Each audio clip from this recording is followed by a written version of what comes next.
புருஷனை விட என்னை நீ ரொம்ப நல்லா கவனிச்சுக்கிறடா.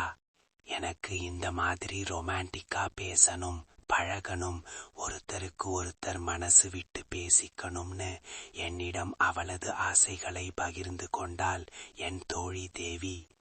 கதைகளில் வரும் காமத்தை விட ஒரு நல்ல நட்பாகவோ அல்லது அன்பான காதலனாகவோ பேசலாம் என்ற என் வார்த்தைகளில் ஈர்க்கப்பட்டு என்னிடம் பேசத் தொடங்கிய 3 நாட்களில் என் மனதிற்கு நெருக்கமானவள் அவள். 29 வயதான தேவிக்கு வெளியூரில் வேலை பார்க்கும் கணவன். போனில் பேசினால் எரிந்து விடுவதும் பெண்ணின் மனதை புரிந்து கொள்ளாமல் அலட்சியப்படுத்துவதுமே அவன் வழக்கம். ஆனால் என்னிடம் அவள் கண்டது ஒரு மாறாத அன்பை.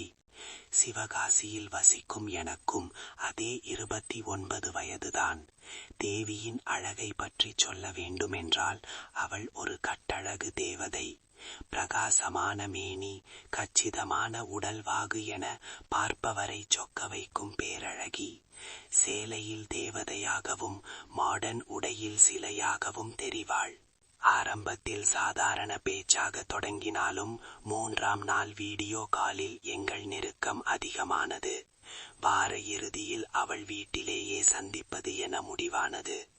அன்று மதிய உணவு வேளையில் அவள் கைகளால் எனக்கு ஊட்டிவிட நானும் அவளுக்கு ஊட்டிவிட்டேன். நீண்ட காலத்திற்கு பின் இணைந்த காதலர்களைப் போல அந்த தருணம் இனித்தது. கை கழுவ சென்ற இடத்தில் அவள் கையை பிடித்து கழுவிவிட்டு அவள் கன்னத்தில் மென்மையாக முத்தமிட்டேன். வெட்கத்தில் அவள் முகம் சிவக்க சோபாதில் அமர்ந்தாள். அவள் அருகில் சென்று விளையாட்டாக சீண்ட அவள் என் மடியில் விழுந்தாள். அவள் இதழ்களில் நான் வைத்த அந்த நீண்ட முத்தம் எங்கள் இருவரையும் காதல் கடலில் ஆழ்த்தியது. எவ்வளவு காசு பணம் இருந்தாலும் நமக்காக ஒரு நபர் மனதிற்கு நெருக்கமாக இருப்பதுதான் உண்மையான சொத்து என்று அவள் கூறிய போது அவளது முதிர்ச்சியான அன்பு எனக்கு புரிந்தது. மெதுவாக பேச்சு மாறி அவள் தனது ஆடை களைந்து நான் விரும்பியபடி நின்றாள். பெட்ரூமுக்கு அழைத்து சென்று என் மார்பில் தலை சாய்த்து படுத்துக் கொண்டாள். அவளது ஆசைகள், ஏக்கங்கள் என அனைத்தையும் பேசினாள். மாலை 6 மணி வரை நேரமே தெரியாமல் பேசிக் கொண்டிருந்தோம். பின் மெதுவாக அவளது உணர்ச்சிகளை தூண்டும் விதமாக முத்தங்களால் அவளை நனைத்தேன்.